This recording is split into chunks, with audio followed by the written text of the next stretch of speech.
ஓம் விக்னேஸ்வரா போற்றி, ஓம் நவக்கரனர்களை போற்றி. மீனராசி நேர்களுக்கு வணக்கம். மீனராசிக்கு நல்ல காலம் பிறக்குதுங்க. நல்லா இருக்குது. கிரக நிலையில் அடுத்து வருகின்ற காலகட்டங்கள் நல்லா இருக்குது. எல்லோரும் ஆச்சரியப்பட போகிறாங்க. உங்களை பார்த்து பொறாமப்பட போகிறாங்க. மூக்கு மேலே விரல் வைக்க போகிறாங்க. அந்த அளவுக்கு நீங்கள் வளர்ச்சி அடைய போகிறீங்க. இந்த ஜென்ம சனியெல்லாம் மறந்துடுங்க. சரியா நேர்களே? மற்ற கிரகங்கள் மிக சாதகமாக இருக்குது. வருகிற சித்திரை 17 ஏப்ரல் 30 உங்கள் வாழ்க்கையில் ஒரு மாற்றம், பெரும் மாற்றம் நடக்குது. நல்ல விதமாக பார்க்கப்படுகிறது. சரி நேர்களே, இந்த வீடியோ பதிவில் முக்கியமான தகவலாம் சொல்கிறேன். பொதுவாக பொது ஜோதிடத்தில் மீனராசிக்கு க்ளோஸாக வீடியோ போடுவோம். ஒரு 10 நாளைக்கு ஒரு வீடியோ போட்டுருவேன். சாதக பாதங்களை சொல்லுவேன். இப்போ ராசிக்கு நல்ல நிலைமை தான் பார்க்கப்படுகிறது. கிரக நிலைகள் நல்லா இருக்குது. ராசியில் சனி ராகு இருந்தாலுமே ராகு பகவான் மே 18 ராசிக்கு 12ஆம் இடத்துக்கு போகிறது சிறப்பு தான். சுக்கிரன் ராசியில் நல்ல நிலைமையில் இருக்கிறாரு. 3-8 கூடனாக இருந்தாலுமே உச்ச சுக்கிரனாக இருக்கிறாரு.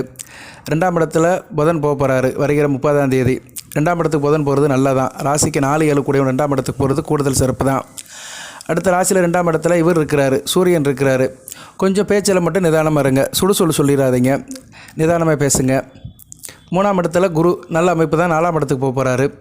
3ஆம் இடத்துக்கு சந்திரன் வராரு வருகிற 30/4/2025 ராசிக்கு 3ஆம் இடத்துக்கு போகிறாரு. நல்ல விதமாக பார்க்கப்படுகிறது. குருச்சந்திர யோகம். ராசிக்கு 5 கூடவன் 3ஆம் இடத்துல இருந்து அன்றைக்கி தான் அட்சய திருதியை கொண்டாடப்படுகிறது. 7ஆம் இடத்துல கேது மாறிடுவார். மே 18 மாறி 6ஆம் இடத்துக்கு வந்துட்டாருன்னா அருமையாக இருக்கும்.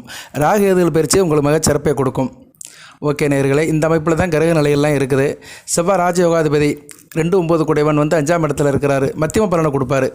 சரியா? பிள்ளைகள் விஷயத்தில் மட்டும் கொஞ்சம் கவனமாக இருங்க. உணர்ச்சி வசப்படாமல், டென்ஷன் ஆகாமல் தட்டி கொடுத்து போங்க. மற்றபடி ஜாதகம்னு சொல்ல முடியாது. கோச்சார நிலைகள் நல்லா இருக்குது. ஜாதகங்கிறது உங்கள் தனிப்பட்ட ஜாதகம். சரியா? தனிப்பட்ட ஜாதக அமைப்பு, நட்சத்திரத்தின் அடிப்படையில் நடக்கிற தசாபுத்தி அமைப்பு தான் ஜாதகம். நட்சத்திரநாதர்கள் எப்படி சார் இருக்கிறாங்க? உத்திரட்டாதி சனிபவனோட நட்சத்திரம் சுயசார் எடுக்க போகிறாரு. வருகிற 30ஆம் சனிபவன் சுயசார் எடுக்கிறது ஒரு வகைக்கு நல்லது தான். அடுத்து லாபமும் இருக்கும், நஷ்டமும் இருக்கும். 11-12 கூடியவன் சுயசார் எடுக்கிறதுனால 50-50 நல்லாயிருக்கும். விரயமும் இருக்கும், அதே மாதிரி லாபமும் இருக்கும். விரயம் உங்களுக்காக தான் இருக்கும். ராசியில் இருக்கிறதுனால உங்கள் மனம் உடல் சார்ந்த விஷயங்களில் விரயம் இருக்கும். அதனால் மனதையும் உடலையும் ஒருமுகப்படுத்திட்டிங்கன்னா நல்ல விதமாக பார்க்கப்படுகிறது. அடுத்து ஆயிலிய ரேவதி நட்சத்திரம் புதன் நல்ல நிலைமை தான் போகிறார். ஒன்றும் பிரச்சனை இல்லை. பூரட்டாதி குரு பகவான் நல்ல நிலைமையில் தான் இருக்கிறாரு. மிருகசீரிஷ நட்சத்திரத்தில் எடுத்திருக்கிறாரு. ஸோ பூரட்டாதி ரேவதிக்கு நட்சத்திரநாதர் நல்ல நிலைமையில் தான் இருக்கிறாங்க. இருந்தபோதிலும் 7 சனியோட தாக்கம் இருக்குது. சென்மச்சனியோட தாக்கம் இருக்கிறதுனால ஒரு நிலையாக இருக்க முடியாது. மனம் ஒரு நிலையில் போகாது. கற்பனை சாமி வழிபாடை வச்சுக்கோங்க. சரியா? அதை கண்டினியூ பண்ணுங்கள். ஒரு நாள் கோயிலுக்கு போய்ட்டு வரது முக்கியம் கிடையாது. மாதத்துக்கு இப்படி ஒரு நாள் போகணும்.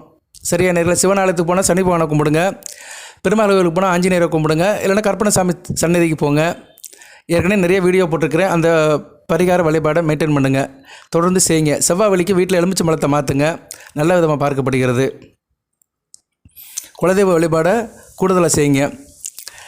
போதி ஜோடத்திலிருந்து மீனராசிக்கு நிறைய வீடியோ போடுறேன்னு ஏற்கனவே சொன்னேன். நம்ம டீம் நல்லா வேலை பார்க்குறது. கண்டென்ட்லாம் நிறைய எடுத்து கொடுக்குறாங்க.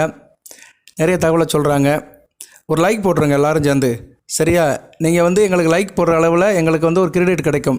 அதனால் வீடியோ பார்க்குற அனைவரும் லைக் போடுங்க. உங்கள் அனைவருக்கும் நன்றி. ரிட்டன் வியூவர்ஸ், நியூ வியூவர்ஸ், பொதுவாக பார்க்குறவங்க, தொடர்ந்து பார்க்குறவங்களுக்கு சிறந்தாலும் தான் நன்றி. உங்கள் புற்பாதம் தொட்டு கேட்டுக்கிறேன். லைக் போட்டிங்கன்னா நம்ம சேனலுக்கு ஒரு கிரெடிட் இருக்கும், ஒரு ஃபார்வேர்டு இருக்கும். தொடர்ந்து நான் போடுவேன். நிறைய பரிகார வழிபாடெல்லாம் நிறையா இருக்குது. நிறைய நேரில் கடன் பிரச்சனை நிறைய கேட்குறாங்க. கடன் பிரச்சனை, வீட்டு பிரச்சனை, நிறைய பிரச்சனையை கமெண்ட் பாக்ஸில் சொல்கிறாங்க. கண்டிப்பாக அவங்களுக்குலாம் நான் அதுக்கு பரிகார வழிபாடு போடுறேன். நான் அதுபோக நீங்கள் கமெண்ட் பாக்ஸில் உங்கள் டேட் ஆஃப் பர்த் டீட்டெயில் கேட்குற காட்டிலும் உங்கள் பிரச்சனையை கேளுங்க. பிரச்சனையை கேட்டிங்கன்னா இப்போ கோச்சாரத்தில் கிரக நிலைக்கு ஏற்ற மாதிரி பலனை சொல்லுவேன். இல்லைனா உங்கள் லக்கணம் தெரிஞ்சிச்சுன்னா லக்கண தசாபுத்தியை சொல்லுங்கள். ராசி மீன ராசி மாறப்போகிறது கிடையாது. லக்கண தசாபுத்தியை சொல்லிவிட்டு அந்த தசாநாதன் எங்கே இருக்கிறாரு சொன்னீங்கன்னா ரொம்ப கூடுதலாக இருக்கும். ஆனால் நிறைய பேருக்கு தெரியாது. இருந்தாலும் நீங்கள் தெரியப்படுத்தினீங்கன்னா நான் கொஞ்சம் பலன் கொஞ்சம் கிளியராக சொல்லுவேன். ஓகே நேயர்களே, இப்படி நிறையா இருக்குது. உங்களை தகவல் சொல்கிறேன். கமெண்ட் பாக்ஸ்லேயும் உங்களுக்கு நான் கேள்விக்கு பதில் சொல்கிறேன். கேள்வி பதில் நிகழ்ச்சின்னு ஒன்று நடத்தி உங்களுக்கு கண்டிப்பாக கோஆர்டினேட் பண்ணுறேன். இப்போ மீனராசிக்கு பலன் சொல்கிறதுக்கு முன்னாடி உங்களுடைய பொது பலனை ஒன்று சொல்லிடுறேன். நான் என்ன நிறைய நேரில் கேட்பாங்க, மீனராசிக்கு பற்றி நாங்கள் எங்களுக்கு அடுத்து எப்படி சார் போகும் அப்படின்னு கேட்பாங்க. அடுத்து உங்களுக்கு என்ன நடக்கும் அதை ஒரு பக்கம் சொல்கிறதுக்கு முன்னாடியே நீங்கள் எப்படி இருப்பீங்க, எந்தெந்த விஷயத்தில் நீங்கள் உங்களோட மெரிட்ஸ் என்ன, டிமெரிட்ஸ் என்ன, உங்களுடைய சாதகம் என்ன, பாதகம் என்ன, தனிப்பட்ட முறையில் நீங்கள் எப்படிப்பட்டவர்கள் ராசியை வைத்து அதை சுருக்கமாக சொல்லிவிட்டு உங்களுக்கு நான் பலன் சொல்கிறேன். சரியா நேர்களே? பலன் நல்லா தான் இருக்குது. மீனராசி பொதுவாக சொன்னோம்னா ஒருத்தருக்கு ஆபத்துனா முதல்ல போய் ஓடி செஞ்சு பார்ப்பீங்க. பிறர் விஷயத்தில் ரொம்ப அக்கறையாக இருப்பீங்க. எப்பேற்பட்ட கடினமான வேலையாக இருந்தாலும் அதை ஈஸியாக செஞ்சு முடிப்பீங்க. பொதுப்படியாக குணநலங்கள் அப்படின்னு பார்த்தோம்னா மீனராசியின் இயல்புகள் அப்படின்னு பார்த்தோம்னா நீங்கள் வந்து ஹார்ட் ஒர்க் பண்ணுவீங்க. சரியா? எந்த ஒரு விஷயத்தையும் வந்து கஷ்டம்னாலும் செய்யாமல் விட மாட்டீங்க, செஞ்சு முடிச்சிருவீங்க. அதில் பல புதுமைகளை பார்ப்பீங்க, அதுவாக இருந்த விஷயங்களை செய்வீங்க. புதுமை அது செய்கிறது வந்து உங்களுக்கு வந்து நல்ல ஒரு ரிஸ்க் எடுக்கிறது வந்து ரஸ்க்கு சாப்பிட்ற மாதிரி, அது மாதிரி ரிஸ்க்கான விஷயங்கள்லாம் சிறப்பாக செய்வீங்க. நுணுக்கமாக செய்வீங்க.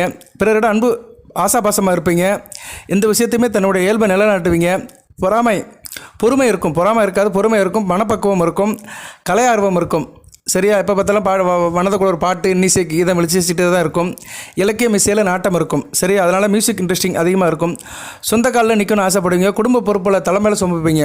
மற்றவங்க விட்டுட்டு போனாலுமே அந்த வேலையெல்லாம் இழுத்து பிடிச்சிவீங்க. மீனராசியில் பிறந்தவங்களுக்கு பொதுவாக கிரக பாதிப்பெல்லாம் பெருசாக இருக்காது. அதிர்ஷ்டம் இருந்துக்கிட்டே தான் இருக்கும். இருந்தாலும் கற்பனை உதவிகளை மறுப்பீங்க. கற்பனை உலகம் உங்களுக்குன்ற ஒரு கற்பனை உலகத்தில் வச்சுக்கிட்டு அதில் சஞ்சாரம் பண்ணிட்டு இருப்பீங்க. விலை உயர்ந்த பொருளை வாங்க வேண்டும் அப்படின்னு நினைப்பீங்க. சரியா? அதே மாதிரி வந்து சுக வாழ்க்கை வேணும், சுகப்படணும், சுகமாக இருக்கணும், சந்தோஷமாக இருக்கணும் அப்படின்னு கொஞ்சம் ஜாலியாக இருக்கணும் அப்படின்னு நினைக்கிறதுல கெட்டிக்காரங்க நீங்கள். சரியா நேர்களே? அதுபோக வந்து கருத்து வேறுபாடுகள் இருக்க தான் செய்யும். திருமண வாய்ப்பு கொஞ்சம் தாமதமாகும். கணவன் மனைவிக்குள்ள சில கருத்து வேறுபாடுகள் இருக்கும். இருந்தபோதிலும் நிம்மதி இருக்கும். சரியா? சில பேருக்கு குழந்தை பாய்க்கம் தாமதமாகட்டும். உங்கள் பார்ட்னர் கணவனோ மனைவியோ அந்த வீடியோ கேட்குற நேரில் பொறுத்து, ஆண்னா மனைவி, பெண்ணுனா கணவன், அவங்களோட ஜாதகம் வளர்த்துருந்தனா வாரிசுகள் சீக்கிரத்தில் அமைஞ்சிடும். இருப்பினும் உங்கள் பிள்ளைகளால் பெருமைப்படுவீங்க. பிள்ளைகளால் உங்களுக்கு பிற்காலத்தில் ஒரு பெருமை இருக்கும். கணவன் மனைவிக்குள்ளே சில நேரங்களில் தேவையற்ற மனக்குழப்பங்கள் வந்துட்டு போகும். சரியா? அது இந்த விஷயத்தில் மட்டும் கொஞ்சம் கவனமாக இருக்கணும். மியூச்சுவல் அண்டர்ஸ்டாண்டிங்காக இருந்தீங்கன்னா எல்லா பிரச்சனையும் ஈஸியாக சார்ட் அவுட் பண்ணிடலாம். சொத்துக்கள்லாம் இந்த காலகட்டத்தில் கைக்கு வந்து சேரும். மனசாட்சி கட்டுப்பட்டு இருப்பீங்க. சரியா? மனசாட்சி கட்டுப்பட்டு இருப்பீங்க. நல்லவனாக இருப்பது தான் உங்களோட பலவீனமும் அதுதான். எல்லோருக்கும் நல்லவன் தன்னை இழந்தான்னு சொன்ன மாதிரி எல்லாருக்கும் நல்லவனாக இருக்குன்னு நினச்சிட்டு சில நேரம் வந்து இயல்பு நிலை இழந்துருவீங்க. ஆனால் வல்லவனாக இருக்க மாட்டீங்க. நல்லவனாக இருக்கணும்னு தான் ஆசைப்படுவீங்க, வல்லவனாக இருக்க மாட்டீங்க. அதனால் அதுக்கு ட்ரெயின் பண்ணுங்கள். சரியா? ட்ரெயின் பண்ணிங்கன்னா கூடுதல் சிறப்பாக இருக்கும். அதே மாதிரி வந்து நிறைய கஷ்டங்கள் இருக்கும் வாழ்க்கையில். நிறைய கஷ்டங்கள் இழப்புகளெல்லாம் சந்திப்பீங்க. பயந்த சுபாவம் இருக்கும். ரகசியத்தை வந்து உங்கள்கிட்ட மூடி மறைக்க முடியாது. சரியா? எந்த ஒரு விஷயத்தையும் மூடி மறைக்க மாட்டீங்க, ஓப்பன் பண்ணிடுவீங்க. ரகசியத்தை பாதுகாக்கிற அமைப்பு இருக்காது. சமயத்துக்கு ஏற்ற மாதிரி நீங்கள் வந்து என்னென்னா சகவாசத்தை மாற்றிக்கிடுவீங்க. கெட்டவங்க கூடயும் பழகுவீங்க, நல்லவங்க கூடயும் பழகுவீங்க. வெகு சீக்கிரத்தில் கெட்ட சகவாசத்துக்கு அடிமையாயிருவீங்க. அதில் கவனமாக இருக்கணும். சரியா நேர்களே? இப்போ வந்து ராசியில் வேறு சுக்கிரன் இருக்கிறாரு, சனி பகவான் இருக்கிறதுனால ரொம்ப பழக்க வழக்கத்தில் கவனமாக இருக்கணும். ஏன்னா கெட்ட பழக்க வழக்கத்தில் டக்குன்னு அடிக்ட் ஆகிற மாதிரி இருக்கும். துஷ்டனை கண்டா தூரப்போ அப்படின்னு சொல்கிற மாதிரி இப்போல்லாம் ஆகாதவன் எவனும் பார்த்தீங்கன்னா அவங்ககிட்ட வெளியே வந்துருங்க. ஏன்னா இப்போ 7 சனி நடக்குது. ஜென்மத்தில் சனி இருக்கிறதுனால எப்படினாலும் உங்களை மாட்டி விடுவார். விரையாதிபதி ராசியில் இருக்கிறதுனால விரயத்தை உண்டு பண்ணுவார். அதனால் நல்லவன் கெட்டவனை பார்த்து பழகுங்க. வீண் விவாதங்கள், சரியா? வீண் விவாதங்கள்லாம் உங்களுக்கு அந்த அளவுக்கு இருக்காது. எந்த அளவுக்கு ஒருத்தர்கிட்ட பழகுறீங்களோ அதே அளவுக்கு அவர்கிட்ட வந்து சீக்கிரம் வெளியே வந்துடுவீங்க. ரொம்ப அட்டாச்மெண்ட்டாக இருப்பீங்க. அப்புறம் என்னென்னு கூட கேட்க மாட்டீங்க. அந்த ஒரு நிலைமைக்கு நீங்கள் இருப்பீங்க. பெரிய காரியங்களை நம்பி இறங்க மாட்டீங்க. சரியா? அப்படியே இறங்கினாலும் சில நேரம் காலை வாரி விட்டுருவீங்க. பெருசாக வந்து நீங்கள் வந்து ரிஸ்க் எடுத்து போக மாட்டீங்க. அப்படியே போனாலுமே அதனால் நம்ம பார்க்கப்படாது. அதாவது புது காரியங்களில் உங்களுக்குன்னா ஒன்று தனிப்பட்ட முறையில் நல்லா போவீங்க. அதைத்தான் முதல்ல சொன்னேன், ரிஸ்க் எடுக்குது ரஸ்க்கு சாப்பிட்ற மாதிரி. உங்களுக்கு தனிப்பட்ட காரியத்தில் வந்து நீங்கள் வந்து நல்லா இறங்கி நல்லா பார்ப்பீங்க. ஆனால் புது விஷயம் அப்படி காமன் மேட்ரு அப்படின்னா அதில் வந்து அந்த அளவுக்கு இன்வால்மெண்ட்டை குறைச்சிக்கிடுவீங்க. வீண் விவாதத்தில் தலையை கொடுக்காதீங்க. வீண் விவாதத்தில் தலையை கொடுத்தீங்கன்னா அது பிரச்சனையில் தான் முடியும். விளையாட்டுத்தனமாக எதையும் பேசி வம்பாயிரும். விளையாட்டுக்கு பேசி வம்பாயிரும். அந்த மாதிரி சில அமைப்புகள் வரும். மீனராசி நேயர்களுக்கு கவனமாக இருக்கணும். விளையாட்டு புத்தியை குறைச்சிக்கணும். சரியா நேர்களே? வயதானவர்கள் கூட சில பேர் விளையாட்டுத்தனமாக எதனா சில காரியங்களை பண்ணிட்டு வில்லங்கத்தில் மாட்டிக்கிறவாங்க. அது மாதிரி அமைப்பெல்லாம் இப்போதுக்கு இருக்கும். ஏன்னா சுக்கிரன் ராசியில் இருக்கிறாரு. சுக்கிரன் வந்து 8 கூடையவன். 8க்கு 6ஆம் வீட்டில் இருந்தாலுமே உங்களை சிக்கலில் மாட்டி விட்டு சந்தோஷப்படுத்துவார். சரியா? சிக்கலை மாட்டிட்டு அவர் சந்தோஷப்படுவார் சுக்கிரன். ஏன்னா ராசியில் இருக்கிறார்ல, அதனால் கொஞ்சம் கவனமாக இருக்கணும். பேச்சாற்றல் இருக்கும், நல்லா பேசுவீங்க. சரியா? பேச்சாற்றலாம் நல்லபடியாக இருக்கும். இருந்த போதிலும் கவனமாக இருக்கணும். சரியா நேர்களை? பேச்சில் கொஞ்சம் கவனமாக இருக்கிறது நல்ல விதமாக பார்க்கப்படுகிறது. ஏன்னா 2 கூடையவன் வந்து 5ஆம் இடத்துல நீசம் அடைஞ்சிருக்கிறாரு. குறிப்பாக பிள்ளைகள் விஷயத்தில் கவனமாக இருக்கணும். எதனாச்சும் ஒன்று சொல்லி பிள்ளைகளுக்கு சங்கடப்படும், வருத்தப்படும், பிள்ளைகளுக்கு உங்களுக்கு ப்ராப்ளம் வரும். சரியா? கவனமாக பார்த்துக்கணும். அடுத்து வந்து இலகன மனசாக இருப்பீங்க. சரியா ஈர மனசுக்காரனாக இருப்பீங்க. மேசம், கடகம், சிம்மம், தனுசு இந்த ராசியில் பிறந்தவங்க உங்களுக்கு நண்பர்கள் அமைவதற்கு நல்ல ஒரு வாய்ப்பு இருக்குது இந்த காலகட்டத்தில். அதே மாதிரி ரிஷபம், மிதுனம், கன்னி, துலாம் இந்த ராசிக்காரங்கிட்ட கவனமாக பழகுங்க, பிரச்சனை வரும். அதே மாதிரி இந்த காலகட்டத்தில் ஆபத்து பிறகு ஆபத்துனா ஒரு செஞ்சு பார்ப்பீங்க, உதவியும் பண்ணுவீங்க. சரியா மற்றவங்க நம்மளை என்ன நினச்சாலும் சரி நீங்கள் அதெல்லாம் மறந்துக்கிட்டு மற்றவங்களுக்கு போய் வெளியே போய் உதவி பண்ணுவீங்க. பிறர் கஷ்டத்தை தான் கஷ்டமாக இருப்பீங்க. இளைய மனம் இருக்கும், தன்னம்பிக்கை எல்லாமே நல்ல விதமாக பார்க்கப்படுகிறது மீனராசிக்கு. மீனராசிக்குன்னு பார்த்தோம்னா இந்த காலகட்டத்தில் வந்து புஷ்பராகத்தை போட்டுக்கலாம். புஷ்பராகம், கோமதகம் போடலாம். சரியா இந்த ராசிகளை போட்டிங்கன்னா விதமாக பார்க்கப்படுகிறது. திங்கள், வியாழக்கிழமை சத்யநாராயண பூஜை பண்ணுங்கள், சிறப்பாக இருக்கும். சரியா சத்யநாராயண பூஜை பண்ணிங்கன்னா மிகச்சிறப்பாக பார்க்கப்படுகிறது. அதுபோக வருகிற அட்சய திருதியை முக்கியமான நாளாக பார்க்கப்படுகிறது. ராசிக்கு 3ஆம் இடத்துல ராசிநாதனம் 1-10 5 குடைவன் இருக்கிறதுனால தொழில் ஒரு ஏற்றம் இருக்கும். வரை அட்சய திருதியிலிருந்து உங்களுக்கு வந்து நல்ல ஒரு ஏற்றம் இருக்கும். ஏப்ரல் 30 தொழில் ஒரு முன்னேற்றம் இருக்கும். சரியா நேரில் கொடுக்கல் வாங்கல், ஃபினான்ஸ் தொழில், பணம் சம்மந்தப்பட்ட தொழிலில் மிக ஏற்றம் இருக்கும்.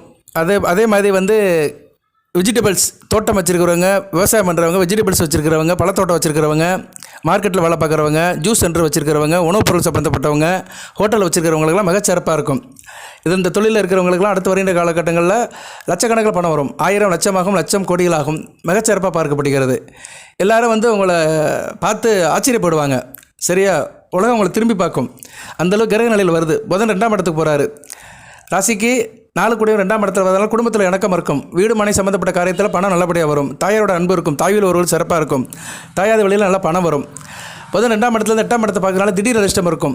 சரியா திடீர் அதிர்ஷ்டம், வர வேண்டிய பணம் வரும். வாராக்கடன் வசூலாகும்.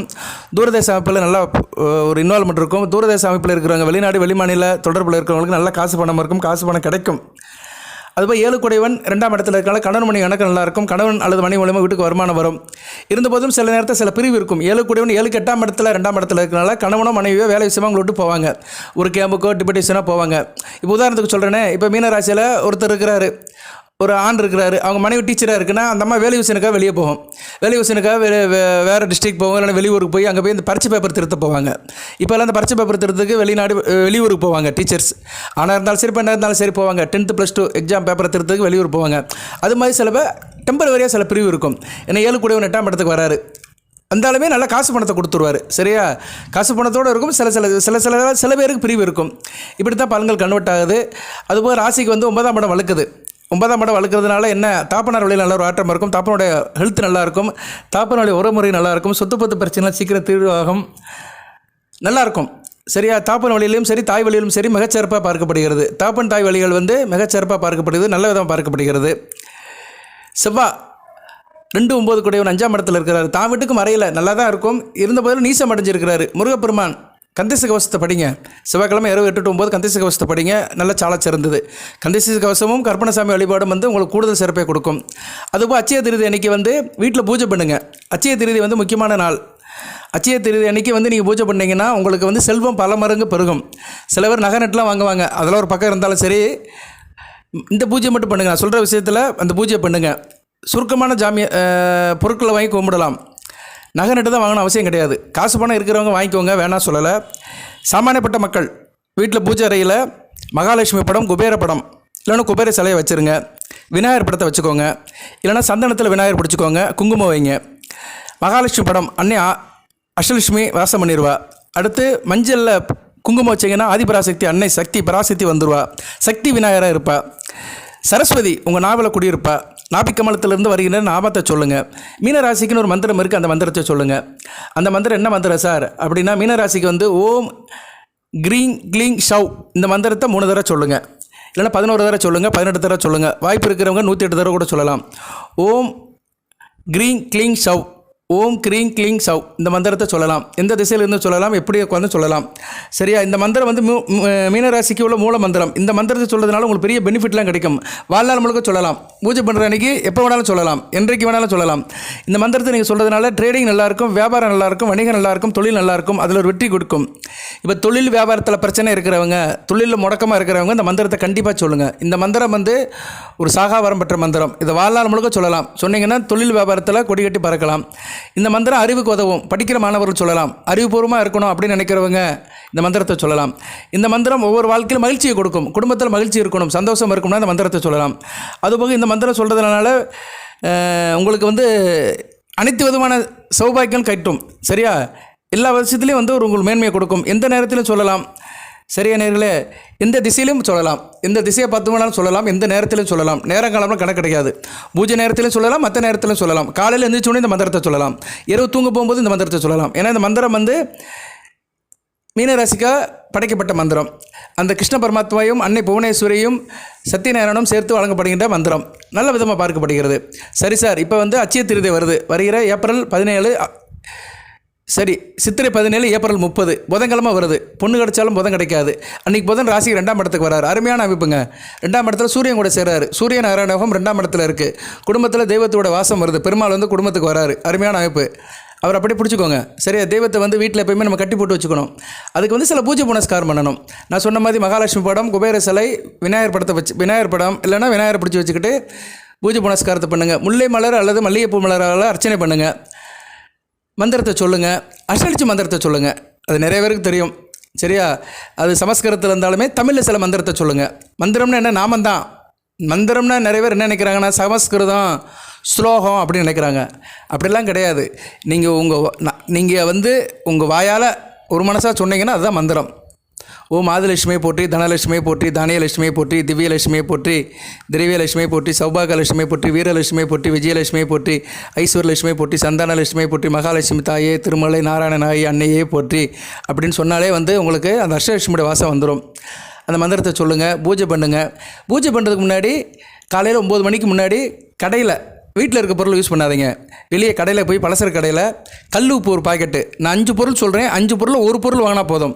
கல் உப்பு இல்லைனா ஒரு பாக்கெட் பால், சந்தன பொடி இல்லைனா மஞ்சள் பொடி இல்லைனா வந்து பச்சை கற்பூரம் வந்து ஒரு வாசனை பொருள் தான் கரைஞ்சி போயிடும். ஸோ இந்த 4ல் ஒன்று வாங்கிக்கோங்க. அரிசி இருந்தாலும் அரிசி வாங்கிக்கலாம். ஒரு காக்கில் அரிசி வாங்கிக்கோங்க. நல்ல அரிசியாக வாங்கிக்கோங்க. பச்சை அரிசி வாங்குறது மிகச்சிறப்பு. பச்சை அரிசியில் வந்து சாத்விதமாக அந்த அன்னை ஆதிபராசக்தி இருக்கிறா. அதான் சக்கரை பொங்கல் பச்சரிசி போடுறோம். பச்சை அரிசியில் வந்து சந்திரனோட அனுக்கிறோம். வீட்டில் பொதுவாக அரிசியும் உப்பும் தீராமல் பார்த்துக்கணும். மீனராசி நேயர்களே, பெண்களே, தாய்மார்களே, உங்களுக்கு தான் சொல்கிறேன். வீட்டில் எப்போயுமே அரிசி உப்பு தீராமல் பார்த்துட்டாலே அன்னை ஆதிபராசக்தியோடைய அம்சமும் அஷ்டலட்சுமியோட அம்சமும் இருக்கும். மகாலட்சுமி குடியிருப்பா. சரஸ்வதி வந்து நீங்கள் கும்பிட்ற விதத்தில் வந்துடுவா. எந்த அளவுக்கு இறைவனை சொல்லி நாமத்தை சொல்கிறீங்களோ அந்த அளவுக்கு சரஸ்வதி வந்து உங்கள் வாக்கில் இருப்பா. சரஸ்வதி வந்து நம்ம வீட்டில் வாசம் செய்யணும்னா படிக்கணும். நிறைய நாமங்களை சொல்லணும். பேசுகிறதுனால சரஸ்வதி வரமாட்டா, படிக்கிறதுல தான் வருவா.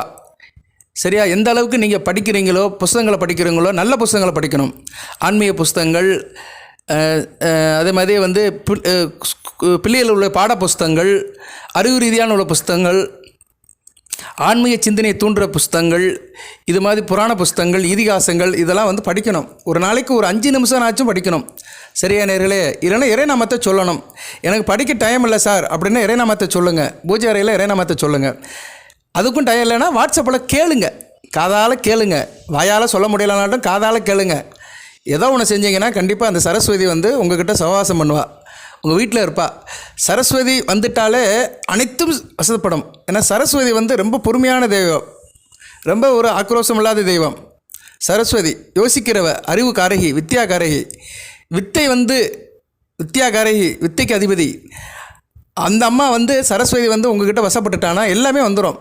30 தேவியில் முதல் தேவி சரஸ்வதி தான். சரஸ்வதி, லட்சுமி, பார்வதி. சரஸ்வதி வந்துட்டாலே லட்சுமியும் வந்துடுவா, அடுத்து வந்து சக்தியும் வந்துடுவா. அதனால் நாபிக் கமலத்திலிருந்து நல்ல வார்த்தையை வந்து நாக்கு வழியாக சொல்லுங்கள்.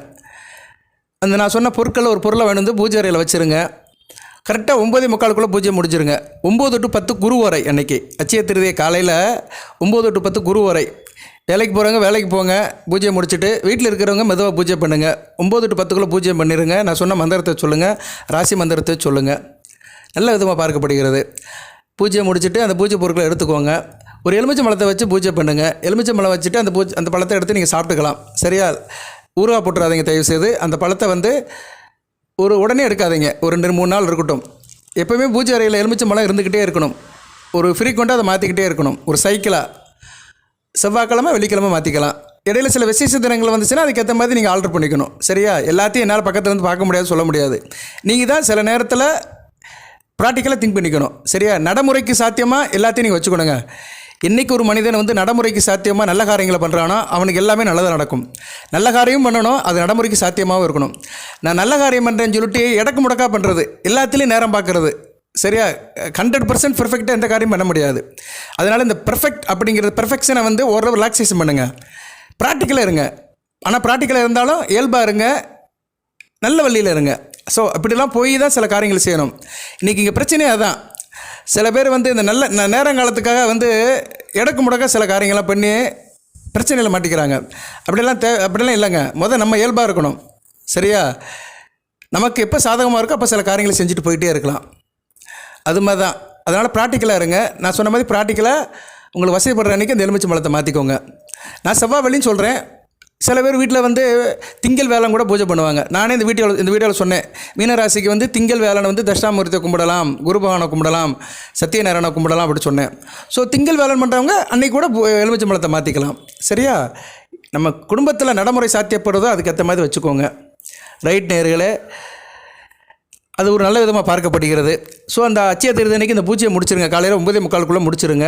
அன்றைக்கி ரோஹிணி நட்சத்திரம் கூட, இதுதான் பெரிய விஷயம். சந்திரன் உங்கள் ராசிக்கு ராஜயோகாதிபதி 3ஆம் இடத்துல தன்னோட சுயசாரத்தில் உச்சமடைகிறார். 5 கோடி 3ஆம் இடத்துல உச்சமடைகிறதுனால நல்லாயிருக்கும். 9ஆம் இடம் வலுப்படும். அந்த பாக்கியலட்சுமி உங்கள் வீட்டில் இருப்பா. 9ஆம் இடம் பாக்கியஸ்தானம். குருச்சந்திர யோகம், கஜகேசரி யோகம். உங்களை எதிர்த்தவங்கள நிர்மூலமாயிருவாங்க. உங்களை எதிர்த்து கடப்பட்டவங்கலாம் இல்லாமல் போயிடுவாங்க. எதிரிகள்லாம் பார்த்து உங்களை பார்த்து ஆச்சரியப்பட போகிறாங்க. அப்படி ஒரு சம்பவமெல்லாம் நடக்க போகுது. சரியா? நல்ல விதமாக பார்க்கப்படுகிறது. அந்த அச்சய திருதி பூஜையை வீட்டில் பண்ணிவிட்டு உங்கள் கடமையில் செய்யுங்க. தொழில் வியாபாரம் உத்தியோகத்துக்கு போகிறவங்க போங்க. வசதி வாய்ப்பு இருக்கிறவங்க நகை கடைக்கு போங்க, நகையை வாங்குங்க. ஏதோ ஒரு பொருளை வாங்குங்க. நகை தான் வாங்கணும் கிடையாது, தங்கம் தான் வாங்கணும் கிடையாது. எந்த பொருளை வாங்கினாலுமே அது பல்மடங்கு பெருகும். அச்சய திருதிங்கிறது வந்து ஒரு முக்கியமான நாளாக பார்க்கப்படுகிறது. எப்படி சார் அப்படின்னா, மகாபாரதத்தில் தர்மனுக்கு வந்து சூரிய பகவான் அச்சய பத்திரத்தை கொடுத்து அச்சய திருதி அன்றைக்கி தான். அதுபோக பரசுராமர் அவதரித்த நாள் அச்சய திருதி அன்றைக்கி தான். சிவபெருமான் தலையிலேருந்து கங்கை பூமிக்கு வந்து அச்சய திருதி அன்றைக்கி தான். குபேர கடவுள் தன் இழந்த செல்வத்தை மீட்டது வந்து அச்சய திருதி அன்றைக்கி தான். குபேரன் வடக்கு திசைக்கு அதிபதி. இப்போ வடக்கு திசைன்னு சொன்னேன்னு நான் வருது. உங்கள் ராசி வடக்கு திசை தான், மீனம். ஸோ மீனம் டு மிதுனம் வடக்கு பக்கம் உள்ள ராசிகள் எல்லாத்துலேயுமே கிரக நிலை நிறையா இருக்குது. அன்றைக்கி அச்சய திருதி அன்றைக்கி உங்கள் ராசியில் சுக்கிரன், சனி பகவான், ராகு. 2ஆம் இடத்துல சூரிய பகவான், 3ஆம் இடத்துல குருச்சந்திரன், 4ஆம் இடத்துல அந்நேரம் லக்கணம், மிதுன லக்கணம். அச்சய திருதி அன்றைக்கி அந்த காலையில் 9 to 10 வந்து மிதுன லக்கணம் தான். சித்திரை 17, ஏப்ரல் 30. ஸோ இப்படிலாம் நான் பஞ்சாங்கத்தை பார்த்தா சொல்கிறேன். சும்மாலாம் வாய் பிடிச்சதோ மாங்காய் பிடிச்சதெல்லாம் சொல்கிறது கிடையாது. அதுக்கு வந்து உங்களுக்கு ப்ரூஃபும் கொடுத்துருவேன். ஸோ இதுபடி நீங்கள் செஞ்சிட்டிங்கன்னா நல்லாயிருக்கும். இதெல்லாம் முக்கியமான நேரம். சூட்சும வழிபாடு, அந்த ஓரை பார்த்து செய்கிறது சூட்சும வழிபாடு.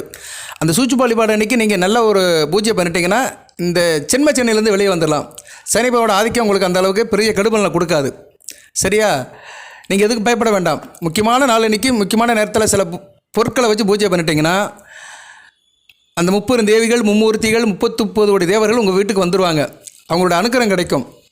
வீட்டிலே செய்யுங்க. கோயிலுக்கெல்லாம் போக வேண்டாம். கோயிலெல்லாம் போய் நம்ம கூட்டத்தில் நின்று வேர்த்து வடிஞ்சு இதெல்லாம் செய்ய வேண்டாம். அச்சய திருதி அன்றைக்கெல்லாம் கோயிலெல்லாம் போய் கும்பிட்றதெல்லாம் வேஸ்ட்டு.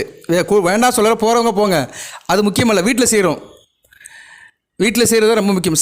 சில விஷயங்கள் வீட்டில் தாங்க செய்யணும். வீட்டில் சுத்தபத்தமாக இருந்து செய்யணும். இன்றைக்கி அமாவாசைனா வீடை சுத்தமாக வச்சுக்கணும். இன்றைக்கி அமாவாசை, இன்றைக்கி சர்வ அமாவாசை, சித்திரை அமாவாசை. சரியா? அமாவாசைனா வீடை சுத்தமாக வச்சுக்கணும். வீட்டை சுத்தமாக வச்சுக்கிட்டு வீட்டில் நான்வெஜ் சாப்பிடாம நல்லபடியாக இருந்தோம்னா அந்த பெரியவங்களோட ஆசீர்வாதம் கிடைக்கும். நம்மளை விட்டு போனாங்களே தாத்தா, பாட்டி, ஆச்சி, தாத்தா, அப்பா, அம்மா, இவங்கெல்லாம் இருக்காங்கள்ல, இறந்து போகிறவங்களோட அந்த பிதர்களுடைய ஆசீர்வாதம் கிடைக்கும். ஸோ சில காரியங்களை வீட்டில் தான் பண்ணணும். அதுக்கு தான் இவ்வளோ தூரம் மெனக்கிடுறேன். இதை நீங்கள் யாரும் ஈஸியாக எடுத்துகிட்டு போயிடாதீங்க. கண்டிப்பாக அச்சய திருதி அன்றைக்கி அந்த பூஜை பண்ணுங்கள், சிறப்பாக இருக்கும். எனக்கு தெரிஞ்சே சொல்லியிருக்கிறேன். உங்களுக்கு இதை காட்டில் சிறப்பாக தெரிஞ்சதுன்னா நல்லபடியாக செய்யுங்க. சரியா? எல்லாத்தையும் நான் சொல்ல முடியாது. நான் சொல்கிறது தான் கரெக்டுன்னு நானும் சொல்ல மாட்டேன். எனக்கு தெரிஞ்சதை இயல்பாக சொல்லியிருக்கிறேன். கூடுதல் குறைதல் நல்லதாக இருந்துச்சுன்னா அதை எடுத்து நீங்கள் செய்யுங்க. வீட்டில் பெரியவங்களும் சில விஷயங்கள் சொல்லுவாங்க, அவங்ககிட்டையும் கலந்துக்கோங்க. பட் வந்து நேரங்காலத்தை சொல்கிறது நம்மளோட கடமை, ஜோசியரோட கடமை. அதை சொல்லியாச்சு. நல்லா இருக்குங்க. 2ஆம் இடத்துக்கு புதன் வராரு. 2ஆம் இடத்துல புதன் வர்றது மிகச்சிறப்பு தான். அன்றைக்கி தான் வராரு. அச்சய திருதி அன்றைக்கி தான் புதன் வந்து 2ஆம் இடத்துக்கு வராரு. நல்லா பேசுவீங்க, கவிதை திறமை இருக்கும், கதை கற்று எழுதும் நல்லாயிருக்கும், படிக்கிற மாணவர்கள் சிறப்பாக பார்க்கப்படுகிறது. சுயார்த்த செல்வம் விருத்தி இருக்கும், குடும்ப நிலையில் குடும்பம் சிறப்பாக இருக்கும், குடும்பத்தில் ஒரு சந்தோஷம் இருக்கும். ஹோட்டல் சம்மந்தப்பட்டவங்களுக்கு நல்லாயிருக்கும். ஹோட்டல் கடை, சிற்றுண்டி சாலை, டீ காஃபி ஷாப் வச்சுருக்க நல்லாயிருக்கும். வீட்டில் நல்லா சாப்பிடுவீங்க. கணிதம், மேக்ஸ், சயின்ஸ் இவங்களுக்குலாம் நல்லாயிருக்கும். இது படித்தவர்களுக்கு நல்லாயிருக்கும். நினைத்த காரியத்தை நல்லபடியாக முடிப்பீங்க. கையில் காசு பணம் இருக்கும். எதுலேயும் துரிதமாக இருப்பீங்க. அதில் நல்லா லாபம் இருக்கும். இந்த ஃபாஸ்ட் ஃபுட் வச்சுருக்கிறவங்க, கொரியர் சர்வீஸ் வச்சுருக்கிறவங்க, துரிதமாக சில வேலைகளை செய்கிறவங்களுக்குலாம் இந்த காலகட்டம் நல்லாயிருக்கும். புத்திர சந்தானம் அமைவதுக்கு வாய்ப்பு இருக்குது. வாக்கு சாதுரியத்தையும் இருக்கும். நல்லா பேசி எல்லாத்தையும் மடக்குவீங்க. டீச்சர் வேலை பார்க்குறவங்க, வக்கீல் வேலை பார்க்குறவங்க, பேசி பழைக்கிறவங்க, பட்டிமன்ற நடுவர்கள், பின்னணி பாடகர்கள், இப்படி நிறைய சொல்லிட்டு போகலாம். எங்களை போன்ற ஜோதிடர்கள் எல்லாத்துக்கும் நல்லாயிருக்கும். புதன் சம்மந்தப்பட்ட காரியத்தில் இருக்க நல்லாயிருக்கும். சரியா, 2ஆம் இடத்துல இருக்கனால அது விஷயமாக சில நிறைய பொருள் வரவு இருக்கும். பிரச்சங்கம் பண்ணுறவங்களுக்கு நல்லாயிருக்கும். பிரச்சங்கம் சொல்கிறாங்கல்ல, பேச்சாளர்களுக்கு மிகச்சிறப்பாக இருக்கும். அது மாதிரி புக் ஸ்டால் வச்சுருக்கிறவங்க, பிரிண்டிங் ப்ரெஸ் வச்சுருக்கிறவங்க, கல்வி அறக்கட்டளை வச்சுருக்கிறவங்க, புஸ்தகம் சம்மந்தப்பட்ட ஃபீல்டு துறையில் இருக்கிறவங்களும் மிகச்சிறப்பாக இருக்கும். நல்ல விதமாக பார்க்கப்படுகிறது. சரியா நேரில் நல்லாயிருக்கும், நல்லா இருப்பீங்க. புதன் 2ஆம் இடத்துக்கு வருது, நல்ல விசேஷம்தான். குடும்பத்தில் கணவன் மனைவி இணக்கமும் நல்லாயிருக்கும். ஏன்னா 7 கூடியவன் 2ஆம் இடத்துல வராதனால அந்த அண்டர்ஸ்டாண்டிங் நல்ல விதமாக பார்க்கப்படுகிறது. ஸோ மீனராசிக்கு ப்ரிடிக்ஷன் நல்லா இருக்குது. வைகாசி மாதம் சூப்பராக ஆயிடுவீங்க. வைகாசி மாதம் சூரியன் 3ஆம் இடத்துக்கு போயிடுவார், மிகச்சிறப்பாக இருக்கும். சரியா, அதுக்கடுத்து குரு கூட போய் சேருவார். ஆனி மாதம் கூடுதல் சிறப்பாக இருக்கும், சிவராஜ் யோகம். ஸோ இப்போ அடுத்தடுத்து நல்ல விதமாக பார்க்கப்படுகிறது. ஜூன் 6ஆம் தேதிக்கு மேலே கொடிகட்டி பறப்பீங்க. செவ்வாய் 6ஆம் இடத்துக்கு போயிடுவார். ஜூன் 6லேருந்து செப்டம்பர் 15 வரைக்கும் நல்ல பலன்களை கொடுப்பாரு. செவ்வாய் 6ஆம் இடத்துல சிம்மத்தில் அதிநட்பில் நல்ல பலன்களை கொடுப்பாரு. ஸோ அடுத்த வரைந்த காலத்தில் குரு, சூரியன், செவ்வாய், புதன் இந்த கிரகங்கள் 4 கிரகங்களுமே நல்ல பலன்களை கொடுக்குது. சுக்கிரன் 2ஆம் இடத்துக்கு போகிறது ஒரு வரைக்கும் நல்லதான். அடுத்து சரியா 8ஆம் இடத்தை பார்ப்பார். தூரதேச அமைப்புகள் நல்லபடியாக பார்க்கப்படும். வெளிநாடு வெளிமாநில தொடர்பு நல்ல விதமாக இருக்கும். ஸோ கிரக நிலைகளை சர்ச் பண்ணோம்னா அடுத்து நல்லா இருக்குது. ராகுகேதுகள் 12 6ஆம் இடத்துக்கு போகிறது கூடுதல் சிறப்பு தான். நான் ராகுகேது பயிற்சிக்கு தனியாக வீடியோ போடுறேன். சரியா நேர்களே, இப்போதைக்கு இந்த நிலைப்பாடு நல்லா தான் இருக்குது. வழிபாடு மட்டும் பண்ணுங்கள், வழிபாடை விட்டுறாதீங்க. சரியா, ஜென்மச்சனி இருக்குதுன்னு சோர்ந்து போய் இருக்காதீங்க. உங்களால் முடியும். You will do anything. உங்களால் எந்த காரியம் செய்ய முடியும், ஆரம்பிங்க. பட் அந்த வழிபாடு ரொம்ப முக்கியம். அச்சய திருதி அன்னைக்கு அந்த வழிபாடு பண்ணுங்கள். அதுபோக பொதுவாக திங்க வேலைக்கிழமை சத்யநாராயண பூஜை பண்ணுங்கள். அடுத்து மாதத்தில் ஒரு சனிக்கிழமை கற்பனை சாமி கோவிலுக்கு போங்க. சரியா, அந்த ஜென்மச்சனியோட தாக்கம் வெகுவாக குறையும். கந்தசஷ்டி கவசம் படிங்க செவ்வாய்க்கிழமை, அதை படிக்கலாம், கேட்கலாம். சரியா, பொதுவாக மீனராசிக்கு கந்தசஷ்டி கவசம் அரும் மருந்து. 2-9 கூடையவன் செவ்வாயோட அமைப்பு தான் கந்தசஷ்டி கவசம். அங்கார பகவான் முருகப்பெருமானோட அம்சம். சரியா, அதனால் கந்தசஷ்டி கவசமும் படிக்கலாம். ஸோ நான் ஒரு 4 விதமான ஒரு செயல்பாடை சொல்லியிருக்கிறேன். செயல்பாடுன்னு என்ன, வழிபாடு அமைப்பை சொல்லியிருக்கிறேன். அதை ஃப்ரீக்வெண்ட்டாக செய்யுங்க. சரியா, விட்டுறக்கூடாது, எதையுமே விட்டுறக்கூடாது. எல்லாமும் நமக்கு வேணும், அறுசுவையும் வேணும். எல்லா சக்தியும் இருந்தால் தான் உடம்பு நல்லாயிருக்கும். நமக்கு எல்லா விட்டமினும் வேணும்னு சொல்கிறாங்கல்ல. டாக்டர் சொல்கிறாருல, உங்களுக்கு பி விட்டமின் குறைஞ்சி போச்சுங்க, கண்ணில் பார்வை பிரச்சனை இருக்கும். உங்களுக்கு விட்டமின் சி போயிடுச்சு, கால்சியம் குறைஞ்சி போச்சு, எலும்பு பிரச்சனை வந்துடும். டி போனாலும் சில பிரச்சனை வரும். அது மாதிரி விட்டமின் மாதிரி தான் கிரகங்களுமே. 9 விட்டமின் ஒன்று இல்லட்டாலும் ஒன்று பிரச்சனை வந்துடும். ஸோ எல்லா கிரகங்களுடைய அந்த அணுக்கரை நமக்கு வேணும்னா நம்ம ஃப்ரீக்வெண்ட்டாக மாறி மாறி மாறி மாறி அந்த தெய்வத்தை கும்பிட்டுக்கிட்டே இருக்கணும். கோயிலுக்கு போகிறத சளைக்கக்கூடாது. நம்ம கால்கள் கோயிலை நோக்கி போய்கிட்டே இருக்கணும். நடந்த கால்களுக்கு சீதேவி. எந்த அளவுக்கு நடந்து கோயிலுக்கு போகிறோமோ அந்த அளவுக்கு இறை அன்பு நடக்கும். தெய்வம் நினைக்கும் எப்படி வழிபடுறான் அப்படின்னு. நடந்து போகணும். காரில் வண்டியில் போனாலுமே கொஞ்சம் தூரம் நடந்து போய் கோயிலுக்கு போய் வழிபாடு பண்ணணும். கோயிலை சுற்றி வரணும், உட்காரணும், சில பூஜை புனஸ்காரம் பண்ணணும், தர்ம காரியங்கள் பண்ணணும். இதெல்லாம் செய்யுங்க. இன்றைக்கி எந்த அளவுக்கு கோயிலில் போய் வழிபடுறீங்களோ அந்த தெய்வம் உங்கள் வீட்டில் உட்காந்துரும். ஏன்னா தெய்வம் இருக்கிற இடமே கோயில் தான். அந்த கோட்டையில் தான் தெய்வம் குடியிருக்குது, ஆலயத்தில், பெரு ஆலயத்தில். அந்த பெரு ஆலயத்தில் போய் நீங்கள் போய் வழிபட்டீங்கன்னா தெய்வம் உங்கள் கூடயே உங்கள் வீட்டில் இருந்துடும். சரியா, உங்கள் கூட இருக்கும், அந்த தெய்வ சக்தி கூட இருக்கும். நினைக்கும் நம்மளை தேடி வரானே இவனை நம்ம நாடி போவோம்னு சொல்லிட்டு ஒரு நாள் உங்களை நாடி வந்துடும். என்னப்பா என்னை பார்க்க வரலையேன்னு சொல்லிட்டு உங்களை பார்க்க வந்துடும் தெய்வம். தெய்வம் ரெடியாக இருக்குது. எப்படா மீனராசி நேரில் என்னை பார்க்க வருவாங்க, என் பிள்ளை என்னை எப்போ பார்க்க வரும்னு அந்த நம்மளோட பெற்ற அம்மா அப்பாவை நம்மளை தேடிட்டு இருப்பாங்க. அந்த ஆதிபராசக்தியும் சிவனும், அந்த ஆதி சிவன் நம்மளை தேடிட்டு இருப்பாங்க. இன்றைக்கி அமாவாசை, சர்வ அமாவாசை. அமாவாசைன்னா என்னென்ன, சூரியனும் சந்திரனும் சேருது, சிவனும் சக்தியும் சேருது. இன்றைக்கி சிவன் கோயிலுக்கு போகிறது மிகச்சிறப்பு. சரியா, சிவநாமத்தை சொல்கிறது மிகச்சிறப்பு. இப்போ முடியலைனாலும் சரி, நைட்டில் தூங்குறதுக்கு முன்னாடி சிவநாமத்தை சொல்லிட்டு, சிவசக்தி நாமத்தை சொல்லிட்டு போங்க. அந்த பரமேஸ்வரன் பார்வதி நாமத்தை சொல்லுங்கள். சரியா, சொல்லிவிட்டு தூங்குனீங்கன்னா கூடுதல் சிறப்பாக இருக்கும். நிறையா இருக்குது நேர்களே. சரியா, 4 நட்சத்திரம் பார்க்குறவங்களுக்கு கோள்கள் ஒன்றும் செய்யாது, நிறையா இருக்குது. சரியா, 4 நட்சத்திரம், திதி, ஓரை இதெல்லாம் பார்த்து சில காரியத்தில் நம்ம சிறப்பாக செஞ்சிட்டோம்னா எந்த பிரச்சனையும் வராது. அப்படி செஞ்சவங்க நல்லா இருக்கிறாங்க. நான் ஒரு ஜோதிட முறையில் சொல்கிறேன். ஒரு நாளைக்கு 4-5 ஜாதகம் பார்க்குறேன். என் கேரியரில் ஆயிரக்கணக்கான ஜாதகம் பார்த்துருக்குறேன். நிறைய பேருக்கு நல்ல விஷயத்தை சொல்லியிருக்கிறேன், நல்லா இருக்கிறாங்க. சரியா, அதனால் நீங்களும் நல்வழிப்படுங்கள், எதை நினச்சி கவலைப்படாதீங்க, நல்லா இருக்குது. அப்படி கஷ்டப்படுறவங்க நான் சொல்கிற வழிபாடு பண்ணுங்கள், கொஞ்சம் கொஞ்சமாக பண்ணுங்கள். நான் அடுத்து வீடியோ போடுறேன். நிறைய நேரில் கேட்குறாங்க, புத்திர பாக்கியம், பிள்ளை பாக்கியத்தை கேட்குறாங்க, கடன் பிரச்சனை கேட்குறாங்க, தொழில் பிரச்சனை, படிப்பு பிரச்சனை, வெளிநாட்டு வேலை பிரச்சனை, அரசாங்க வேலை பிரச்சனை, இப்படி நிறைய பிரச்சனையை கமெண்ட் பாக்ஸில் போடுறாங்க. அவங்களுக்குலாம் அடுத்தடுத்து நான் அதுக்கு உண்டான கிரக அமைப்பு எப்படி இருக்கும் அவங்களுக்கு எப்போ சாதகமாக அமையும், அதுக்குண்டான பரிகார வழிபாடு என்ன அப்படின்னு அடுத்தடுத்து வர வீடியோவில் போடுறேன். தொடர்ந்து வீடியோவை பாருங்கள், லைக் பண்ணுங்கள். 30 நிமிஷத்துக்கிட்ட பேசிட்டேன். இவ்வளோ நேரம் இந்த வீடியோ கேட்டவங்களுக்கு கோடான கோடி நன்றி, சிறந்தாழ்ந்த நன்றி. உங்கள் பொற்பாதத்தை தொட்டு உங்களிருந்து வளப்படுகிறேன்.